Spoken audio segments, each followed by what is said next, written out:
નમસ્કાર વિદ્યાર્થી, અવાજ આવે છે? આપણે પ્રકરણ 1 ની ચર્ચા કરી રહ્યા છીએ. રાસાયણિક પ્રક્રિયાઓ અને સમીકરણોની આપણે ચર્ચા કરી રહ્યા છીએ. આ લેક્ચરમાં આપણે રાસાયણિક પ્રક્રિયાઓના પ્રકારની શરૂઆત કરીએ. તમને પીડીએફ મેં મોકલાવી દીધી છે.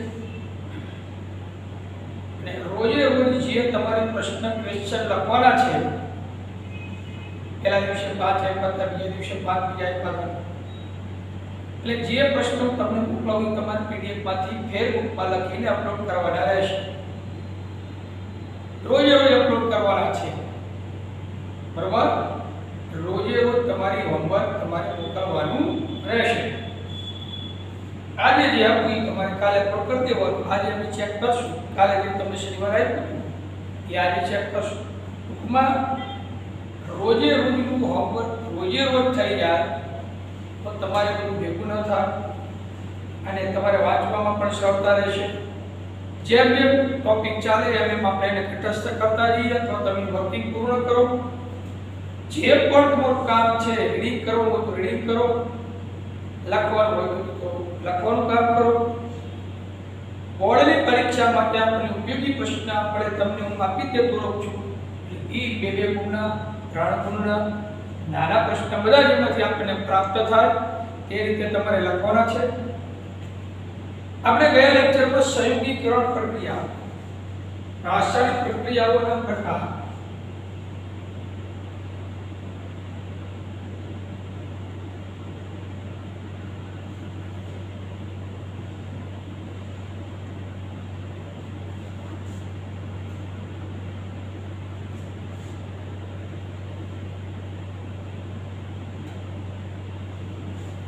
રાસાયણિક પ્રક્રિયાઓના પ્રકારો જે આપ્યા છે એમાં પહેલો પ્રકાર જે હતો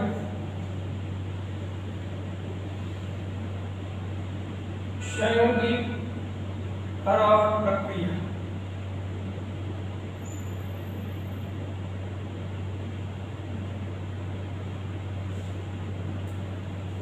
સંયોગીકરણ પ્રક્રિયા ફરી વખત થોડું તાજું કરી લઈએ. જે રાસાયણિક પ્રક્રિયામાં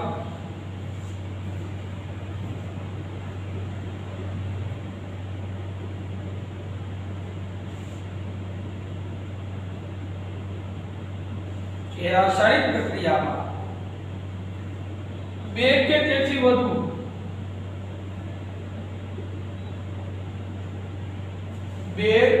વધારે પ્રક્રિયકો વચ્ચે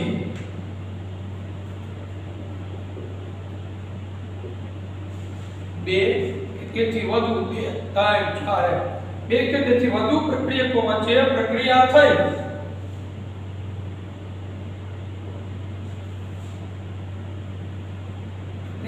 શું બનાવશે?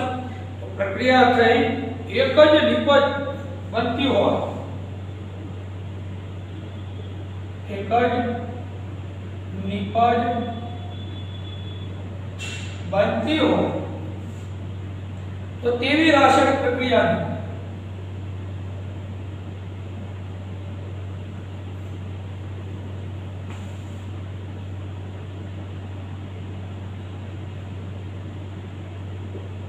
સંયોગીકરણ, એવી રાસાયણિક પ્રક્રિયાને સંયોગીકરણ પ્રક્રિયા કહે છે.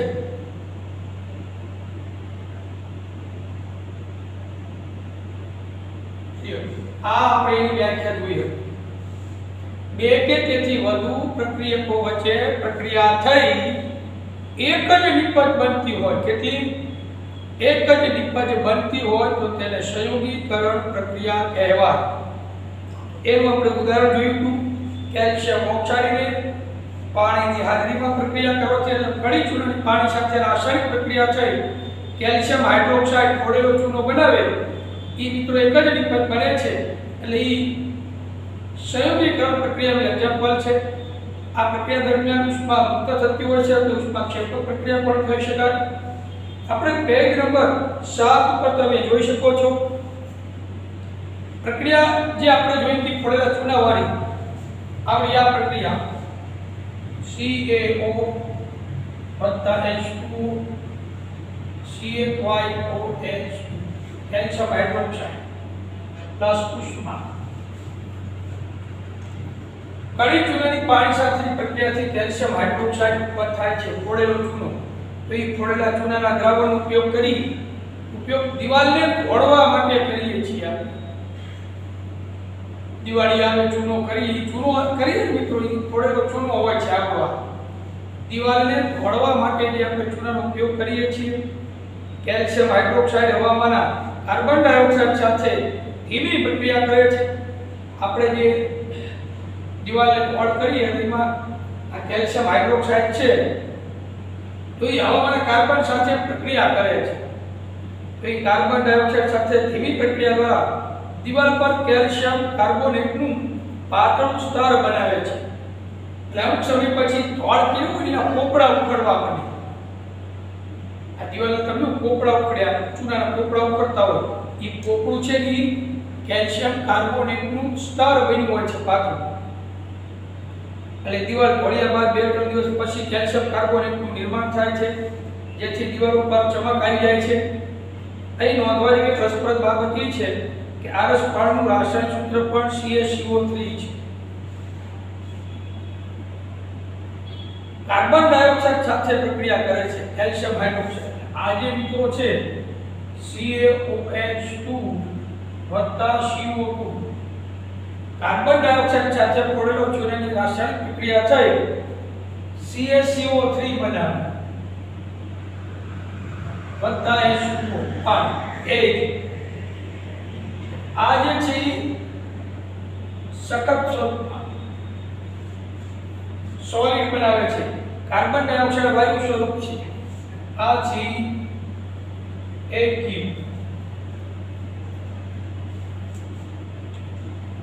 આ ફોડેલો ચૂનો કેલ્શિયમ હાઇડ્રોક્સાઇડ કાર્બન ડાયોક્સાઇડ આ કેલ્શિયમ કાર્બોનેટ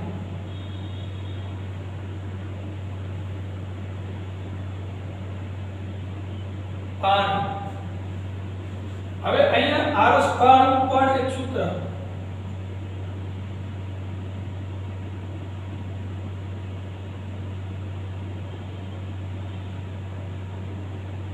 રાસાયણિક સૂત્ર પણ શું છે CaCO3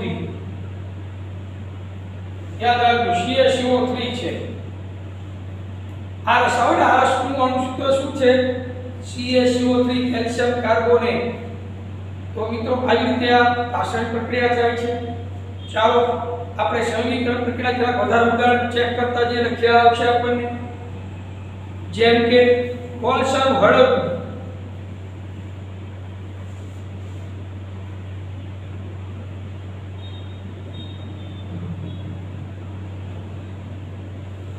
કોલસાનું સળગવું તો કોલસો એટલે કાર્બન સોલિડ અને હવે ની હાજરી હોય તો જ હળગે એટલે મોટું શું બનાવે કોલસા હળગાવો એટલે ખબર છે ધુમાડો થાય કાર્બન ડાયોક્સાઇડ CO2 વાયુ બને આ એક જ નિપજ બની ગયો બે પ્રક્રિયાથી એક જ નિપજ બનતી હોય તો એક જ નિપજ જ્યારે રાસાયણિક પ્રક્રિયામાં બને તો એ એક જ નિપજ બનતી હોય એ પ્રક્રિયા કઈ કહેવાય એ પ્રક્રિયાને સંયોગીકરણ પ્રક્રિયા કહેવાય એક બીજું એક્ઝામ્પલ જોઈએ હાઇડ્રોજન અને ઓક્સિજનમાંથી પાણીનું નિર્માણ H2G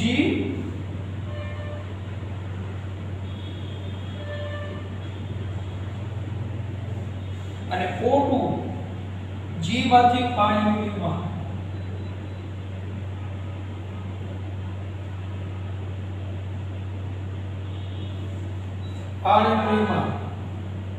તો અહીંયા હાઇડ્રોજન વાયુ અને ઓક્સિજન વાયુ જે છે 2H2G વત્તા O2G નિપજમાં 2H2O L પાણી બને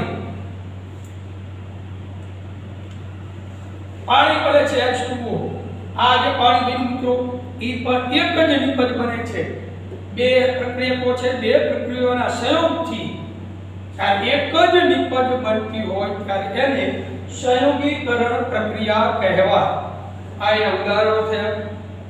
સરળ ભાષામાં આપણે કહી શકીએ છીએ જ્યારે બે કે તેથી વધુ પદાર્થો કે તત્વો કે સંયોજાઈને એક જ નિપજ નિર્માણ કરે ત્યારે તે પ્રક્રિયાને સંયોગીકરણ પ્રક્રિયા કહેવાય. વ્યાખ્યા ટીક કરી લેજો. પ્રવૃત્તિ 1.4 માં પણ આપણે અવલોકન કર્યું હતું કે વધુ માત્રામાં ઉષ્મા ઉત્પન્ન થઈ છે તે પ્રક્રિયા વિષયને ગરમ કરે છે. એવી પ્રક્રિયાઓ કે જેમાં નિપજોના નિર્માણની સાથે જ્યારે ઉષ્મા મુક્ત થાય તેને ઉષ્માક્ષેપક પ્રક્રિયા કહેવાય. ઉષ્માક્ષેપક રાસાયણિક પ્રક્રિયા કહેવાય. કઈ પ્રક્રિયા ઉષ્માક્ષેપક રાસાયણિક પ્રક્રિયા કહેવાય? તો કે જે રાસાયણિક પ્રક્રિયામાં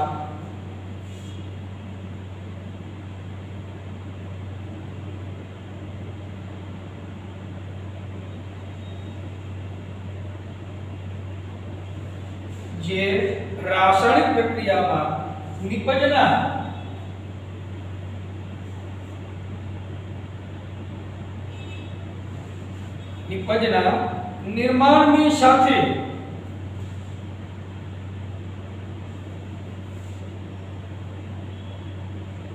નિપજ તો બનતી જ હોય એક જ નિપજ, પણ નિર્માણની સાથે ઉષ્મા મુક્ત થતી હોય.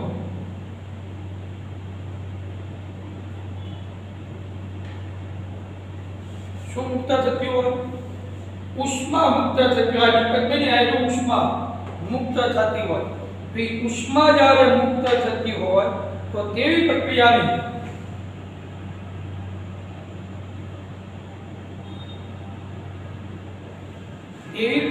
શું કહીશું? તેવી પ્રક્રિયાને ઉષ્માક્ષેપક રાસાયણિક પ્રક્રિયા.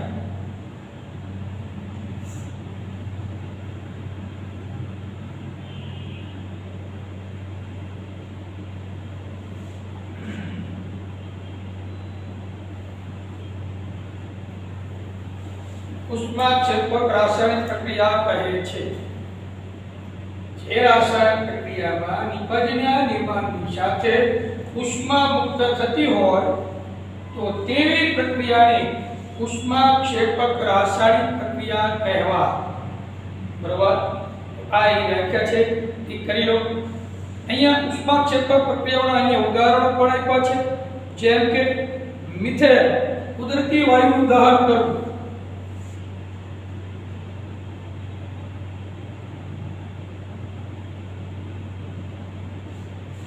કુદરતી વાયુનું દહન કરો એટલે કુદરતી વાયુ એટલે મિથેન, CH4,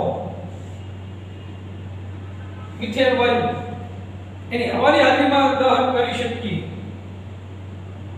ઓક્સિજનની હાજરીમાં દહન કરો એટલે આપણને કાર્બન ડાયોક્સાઇડ વત્તા પાણી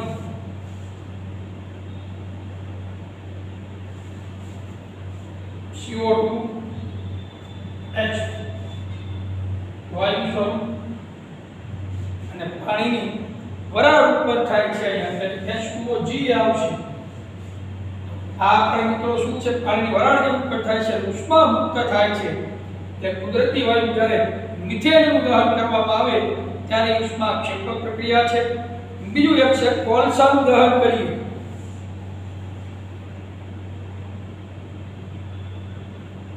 કોલસાને હટાવો કાર્બનને ઓક્સિજન હાજરીમાં અહીંયા પ્લસ ઉષ્મા મુક્ત થાય. બરાબર? આ પણ ઉષ્માક્ષેપક પ્રક્રિયા કહેવાય. કોલસાનું દહન કરી વનસ્પતિજન્ય કે વનસ્પતિ દ્રવ્યનું વિઘટન થઈ ખાતર બને ને, આપણે ઉકેળો જે નાખ્યું ઉકેળામાં કોવાળથી દેશી ખાતર બને તો એ પણ એક પ્રકારની ઉષ્માક્ષેપક પ્રક્રિયા પણ છે. અને વધારે શું તમે જાણો છો કે શ્વસન ઉષ્માક્ષેપક પ્રક્રિયા છે? શ્વસન ઉષ્માક્ષેપક પ્રક્રિયા છે. આપણે સૌ જાણીએ છીએ કે જીવવા માટે આપણને ઊર્જાની જરૂર પડે છે. આપણને જીવવા માટે એનર્જી જોઈએ, શરીર માટે ઊર્જા જોઈએ. શ્વાસ તો જરૂરી છે, શરીર માટે ઊર્જાની પણ આવશ્યકતા છે. એટલે આપણે જે ખોરાક ખાઈએ છીએ કારણ કે શરીરમાં ઉર્જા શેનાથી મળે? ખોરાકમાંથી. એટલે સમયે સમયે તમારે ખાવું જરૂરી છે. વાહન હોય એને પેટ્રોલ લાખો તો જ ચાલે, પેટ્રોલ કે પછી 10 લાખનું વાહન હોય તો એ નકામું એમ. તો અહીંયા આપણે આ શરીર રૂપી વાહનને ચલાવવા માટે ઉર્જાની જરૂર પડે. એ ઉર્જા ખોરાકમાંથી પ્રાપ્ત થાય. એટલે આપણે જ્યારે ખોરાક ખાઈએ છીએ એમાંથી ઉર્જા આપણને મળે છે.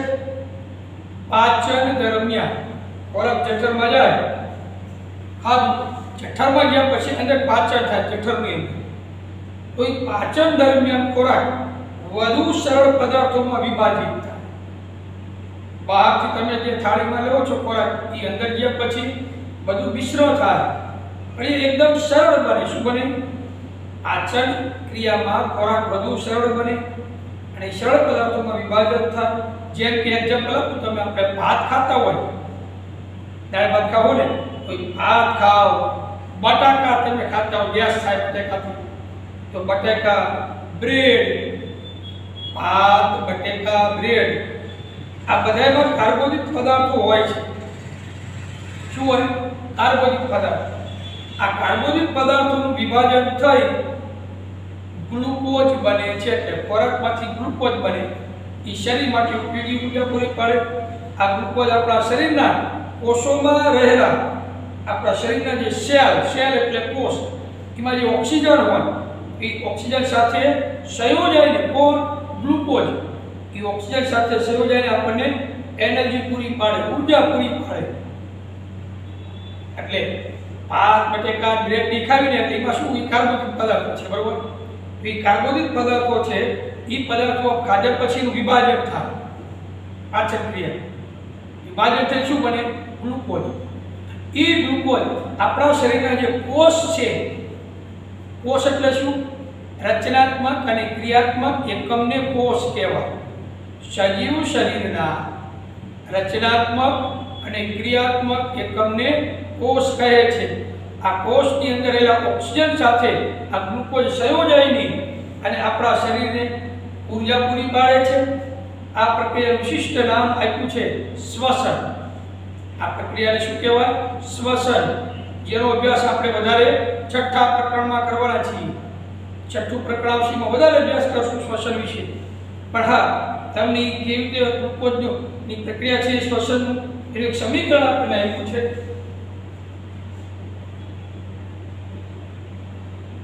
આ ગ્લુકોઝ C6H12O6. તો આ ગ્લુકોઝ જે છે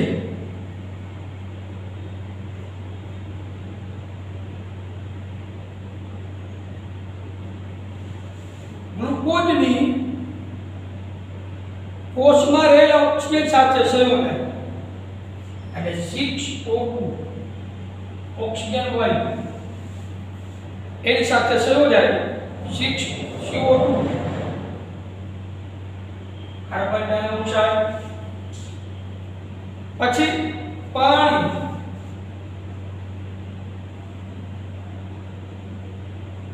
H2O પ્લસ ઉષ્મા અને ઊર્જા.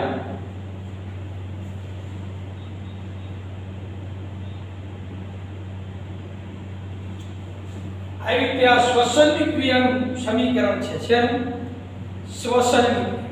એમાં પણ આપણા ભાત, બટેકા, બ્રેડ આમ ખાઈને કાર્બોદિત પદાર્થો એનું વિભાજન થાય, સરળ વિઘટન થાય, વિભાજન થાય સરળ પદાર્થમાં અને ગ્લુકોઝમાં નિર્માણ થાય.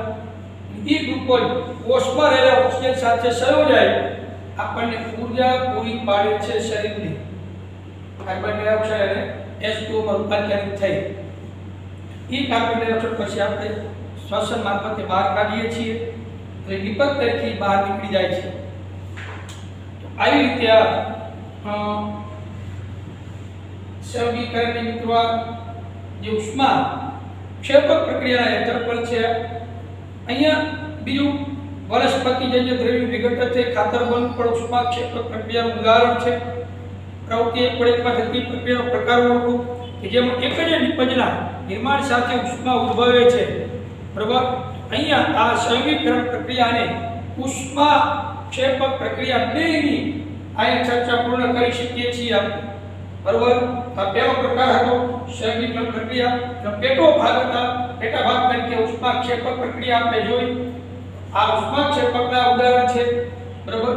સંયોગીકરણનો ઉપયોગ નથી કરવાનો સમીકરણ. આ સ્ક્રીનશોટ પાડી લો એટલે તમને ખ્યાલ આવશે.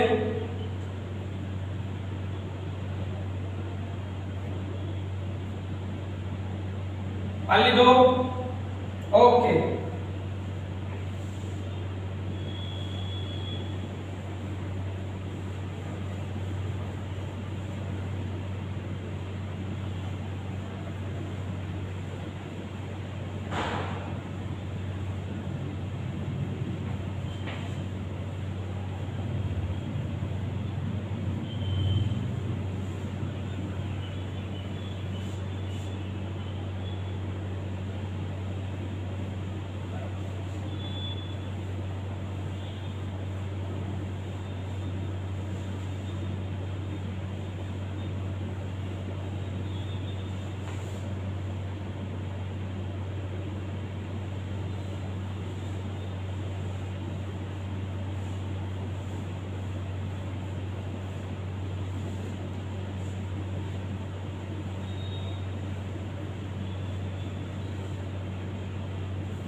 બીજો પ્રકાર છે વિઘટન પ્રક્રિયા.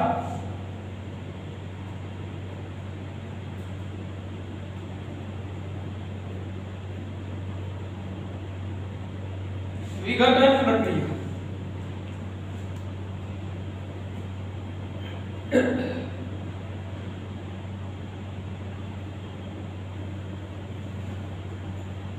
એક શુષ્ક ઉત્કલન નળી માં આશરે 2 ગ્રામ ફેરસ સલ્ફેટ લો. પ્રવૃત્તિ આપી છે. ફેરસ સલ્ફેટના સ્ફટિકનો રંગ નોંધો. આકૃતિમાં દર્શાવ્યા પ્રમાણે ઉત્કલન નળીને બર્નર અથવા સ્પિરિટ લેમ્પની જ્યોત પર ગરમ કરો. ગરમ કર્યા બાદ ફેરસ સલ્ફેટના સ્ફટિકના રંગનું અવલોકન કરો. તો પ્રવૃત્તિ જે આપી છે એમાં આકૃતિ દોરેલી છે. આકૃતિ તમારે દોરવાની થશે. બરોબર. એટલે એમાં ગર્લ્સની જે આકૃતિ નથી દોરણીમાં ખાલી હાથ આપી નીચેની આકૃતિ જો હાથ વડે ચીપ્યો પીકલો છે એ રીતે દોરશો તો પણ ચાલશે. જો ફેરસ સલ્ફેટને ગરમ કરી વિઘટન પ્રક્રિયા સમજવી. પ્રવૃત્તિ આપી છે. 2 ગ્રામ કીધું છે સ્ફટિકમય અંદર ફેરસ સલ્ફેટ લો.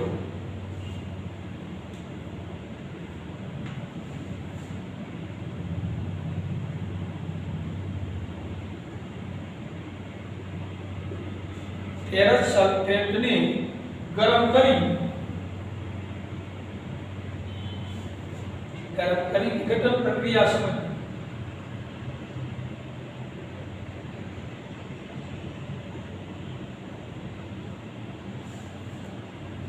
એના માટે શું કરશું?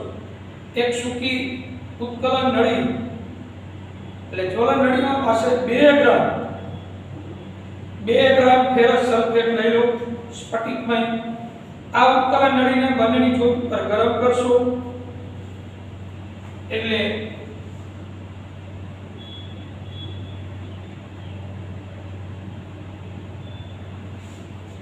આવી રીતે તમે લઈ શકો છો.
હવે તમે જુઓ છો ગરમ કરતી વખતે સ્ફટિકમાં ફેરસ સલ્ફેટના રંગને આપણે ધ્યાનથી જુઓ.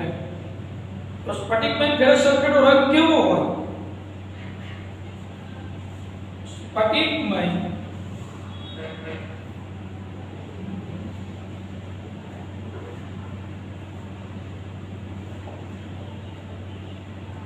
એનો આછો લીલો હોય મિત્રો, આછો લીલો અથવા લીલાશ પડતો.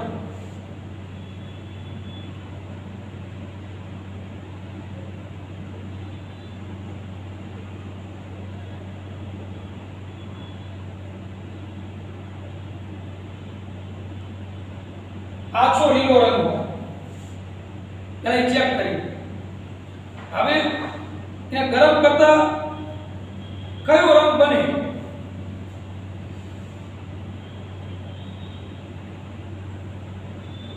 ગરમ કરો એટલે મિત્રો Fe2O3 બને.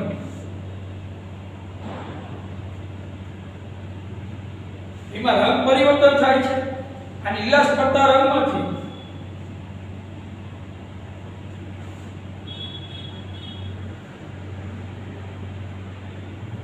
કથ્થાઈ રંગ,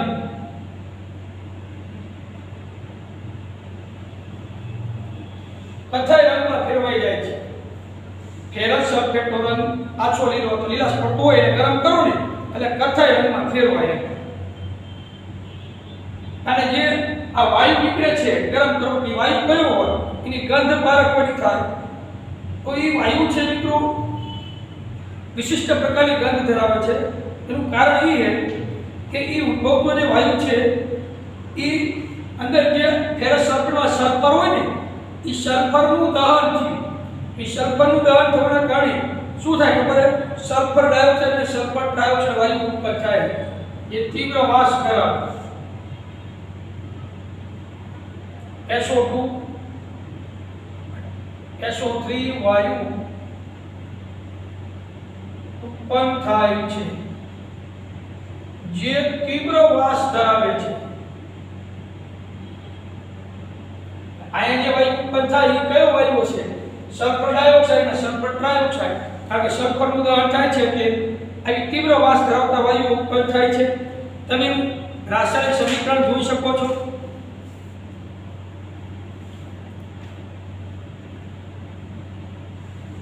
શું તમે નોંધ્યું કે ફેરસ સલ્ફેટ સ્ફટિકના લીલો રંગ બદલાયો છે? હા, લીલો રંગ તો કેવો થયો? કથ્થાઈ રંગમાં ફેરવાયો. સલ્ફરના બળવાથી ઉદ્ભવતી લાક્ષણિકતા એ વાસ પર તમે સૂંઘી શકો છો. એટલે આનું આપણે સમીકરણ જોવું હોય તો સમીકરણ કેવું આવે? તો કે FeSO4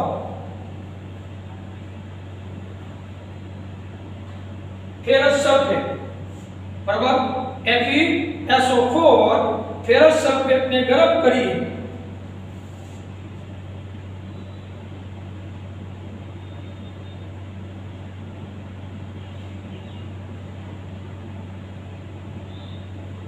ઉષ્મા આપી એટલે ગરમ થઈ તો શું બને?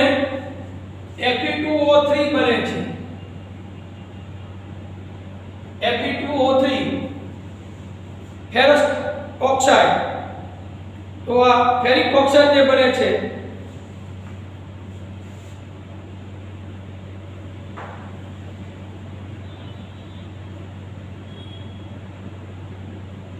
વત્તા જે વાયુ બે વાયુ ઉત્પન્ન થાય છે SO2 અને SO3 સલ્ફર ડાયોક્સાઇડ અને સલ્ફર ટ્રાયોક્સાઇડ. SO2 અને SO3 સલ્ફર ડાયોક્સાઇડ અને સલ્ફર ટ્રાયોક્સાઇડ. તો આ પ્રક્રિયામાં તમે જોઈ શકો છો કે એક જ પ્રક્રિયક તૂટીને પ્રક્રિયક કેટલા હતા? એક જ. જો સંયોગીકરણમાં શું હતા? બે થી વધારે પ્રક્રિયકો સંયોજાઈને એક જ નિપજ બનાવતા હતા એટલે એને સંયોગીકરણ કહેતા હતા. ત્યારે વિઘટન પ્રક્રિયામાં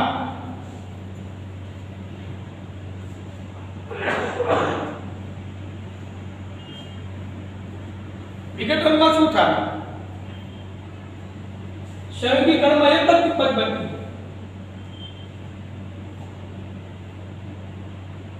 અને પ્રક્રિયકો બે થી વધારે. વિઘટનમાં એક જ નિપજ તૂટીને બે થી વધારે પ્રક્રિયકો નિપજો બનાવે, બે થી વધારે નિપજ બનતી હોય તો એ વિઘટન પ્રક્રિયા છે. તો એ તમે જોઈ શકો એક જ પ્રક્રિયા તૂટીને વધુ સરળ નિપજો આપે છે.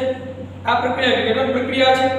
ફેરસ સલ્ફેટના સ્ફટિકને ગરમ કરતા તેમાંથી પાણી દૂર થાય છે અને સ્ફટિકનો રંગ બદલાય છે. ગ્લાસ પડતો જે રંગ હતો એ આપણે કથ્થાઈ રંગમાં ફેરવાયેલો જોવા મળે છે. એ ઉપરાંત ferric oxide Fe2O3, ferric oxide પછી બે વાયુઓ છે સલ્ફર ડાયોક્સાઇડ SO2 અને સલ્ફર ટ્રાયોક્સાઇડ SO3 માં વિઘટિત થાય છે. ફેરિક ઓક્સાઇડ એ ઘન છે જ્યારે SO2 અને SO3 બે વાયુ સ્વરૂપે પ્રાપ્ત થાય છે, જેને સૂંઘીને આપણે ખ્યાલ આવી શકે છે. તીવ્ર વાસ ધરાવતા વાયુઓ છે. પછી બીજો એક એક્ઝામ્પલ લઈએ તો મિત્રો આની પરથી આપણને એક વાત તો તમને ખ્યાલ આવે, વિઘટન પ્રક્રિયા કોને કહેવાય. વિઘટન પ્રક્રિયાની વ્યાખ્યા મિત્રો આવી થાય.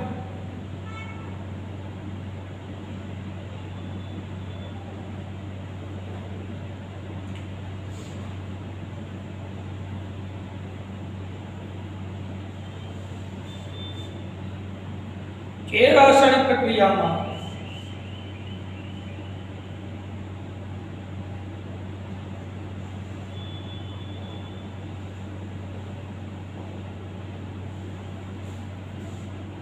એક જ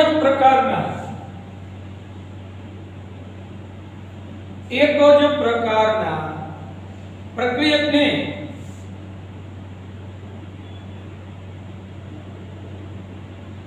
ગરમ કરતા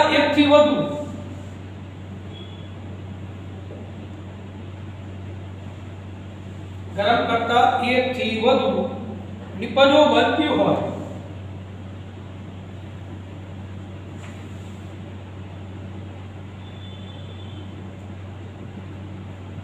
એકથી વધુ નિપજો બનતી હોય તેવી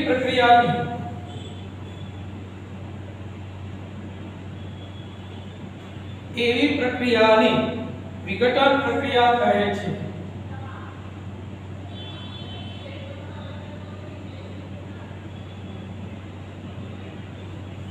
એવી પ્રક્રિયાને શું કહેવાય? વિઘટન પ્રક્રિયા કહે છે. આ એવી વ્યાખ્યા છે. આ એવી એક્ઝામ્પલ ઉદાહરણથી સમજાવો તો આ તમને લખી શકો. જો એક જ પ્રક્રિયા છે ફેરસ સલ્ફેટ, એનું વિઘટન થાય 1 2 3 નિપજ બની ferric oxide, sulphur dioxide, sulphur trioxide.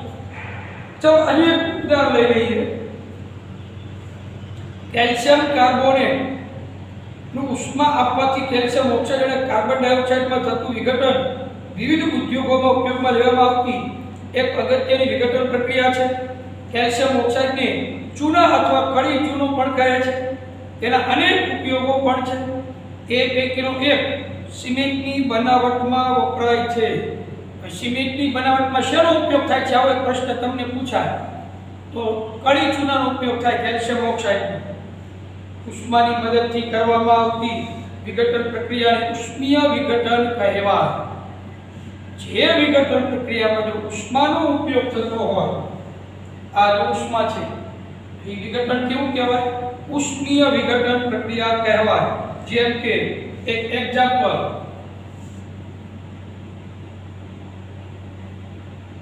ઉષ્મીય વિઘટન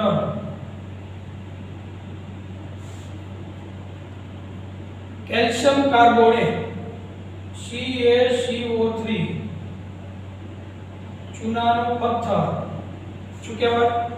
ચૂનાનો પથ્થર ઘન સ્વરૂપમાં છે. એને ઉષ્મા આપી, ઉષ્મા વડે એનું વિઘટન થઈ CaO કળી ચૂનો બન્યું ઘન સ્વરૂપમાં. અને બીજી નિપજ છે કાર્બન ડાયોક્સાઇડ CO2 વાયુ સ્વરૂપ. તો જો ચૂનાના પથ્થરને ઉષ્મા વડે વિઘટન કરી કળી ચૂનો કેલ્શિયમ ઓક્સાઇડ અને કાર્બન ડાયોક્સાઇડ બનાવી શકાય.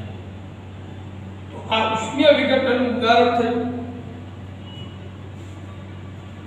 આ પણ ઉષ્મીય વિઘટનનું ઉદાહરણ છે. જો આ ઉષ્મા તીર ઉપર ઉષ્મા લખેલું હોય ઉષ્મીય વિઘટન કહેવાય. એ સિવાય કોઈ એકાદી હજુ હોય તો તો એકાદી આપણે વિઘટન લઈ લઈએ. પ્રવૃત્તિ આપણને આપી છે 1 જો નીચે પ્રવૃત્તિ આપી છે. ઉત્કલન નળીમાં આશરે 2 ગ્રામ લેડ નાઇટ્રેટ પાવડર લો. આકૃતિમાં દર્શાવેલા પ્રમાણે ઉત્કલન નળીને હોલ્ડર વડે પકડી જ્યોત ઉપર ગરમ કરો. આ રીતની આકૃતિ છે, બરાબર? બીજી વખત નથી લો, આ રીતની આકૃતિ દોરી નાખો. લેડ નાઇટ્રેટના વિઘટનની પ્રક્રિયા સમજવી.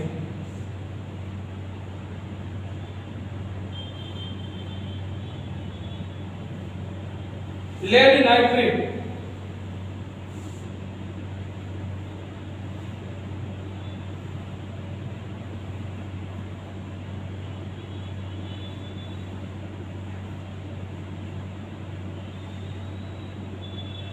લેડ નાઇટ્રેટની વિઘટન પ્રક્રિયા.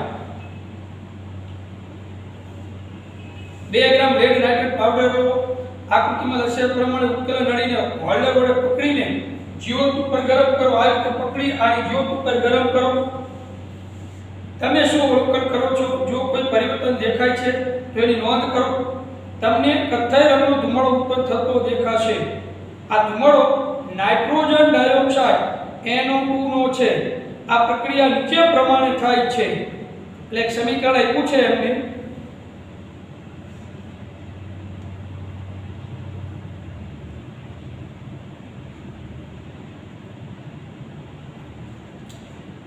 પ્રક્રિયા દરમિયાન કથ્થાઈ રંગનો ધુમાડો ઉત્પન્ન થાય છે. એટલે શું પ્રક્રિયા થાય છે? તો એક જ પ્રક્રિયક છે. એક જ પ્રક્રિયક ગરમ કરતા એકથી વધારે જ્યારે નિપજ મળતી હોય તારી પ્રક્રિયા વિઘટન પ્રક્રિયા કહેવાય. તો અહીંયા લેડ નાઇટ્રેટનું વિઘટન કરીએ છીએ. તો લેડ નાઇટ્રેટ 2Pb NO3 આ lead nitrate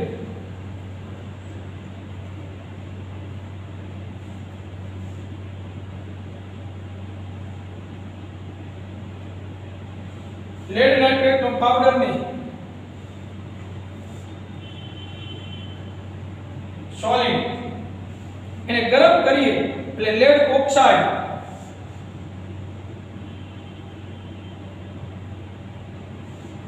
PbO lead oxide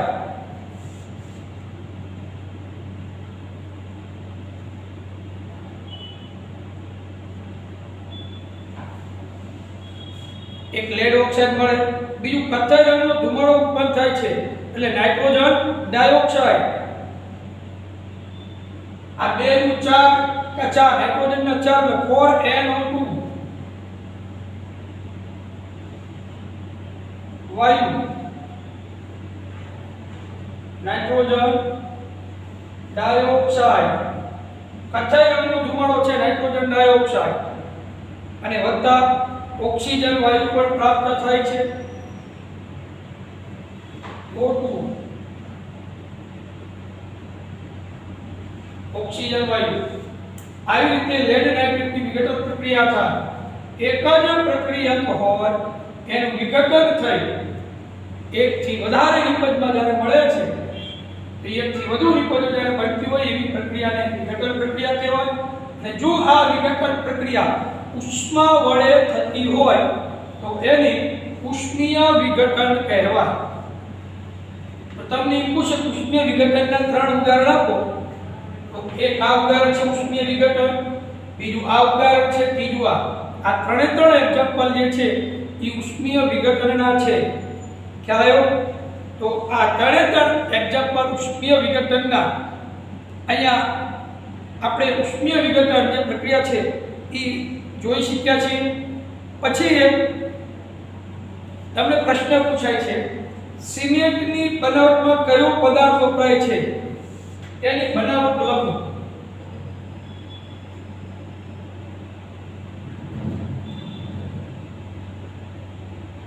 સિમેન્ટની બનાવટમાં કયો પદાર્થ વપરાય છે?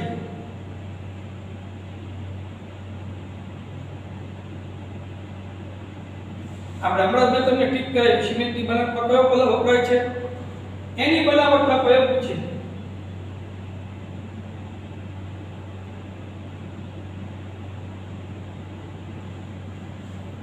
તો સિમેન્ટની બનાવટમાં કેલ્શિયમ ઓક્સાઇડ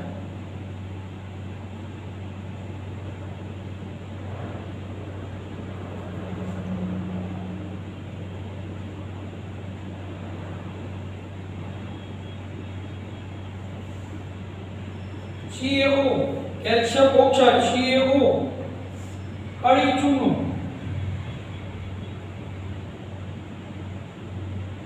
વપરાય છે એની બનાવટ આવડી આ CaCO3 ઉષ્મીય વિઘટન CaOCO2 CaCO3 આમ લખી ઉષ્મીય વિઘટન લખી CaO CO2 લખી શકાય કેલ્શિયમ ઓક્સાઇડ અને કાર્બન ડાયોક્સાઇડ મળે સિમેન્ટની બનાવટમાં કાળી ચૂનો કેલ્શિયમ ઓક્સાઇડ વપરાય છે કાળી ચૂનો વપરાય છે ઉષ્મીય વિઘટન કેલ્શિયમ ઓક્સાઇડ સિમેન્ટની બનાવટમાં વપરાય છે એટલે ટૂંકમાં બે ગુણમાં તમને પૂછાઈ શકે સિમેન્ટની બનાવટમાં કયો પદાર્થ વપરાય છે એની બનાવટ લખો તો તમારે આ જ બનાવટ અંદર લખવાનું સમીકરણ બરાબર અહીંયા આપણે આ ટોપિક પૂરો કરીએ છીએ નમસ્કાર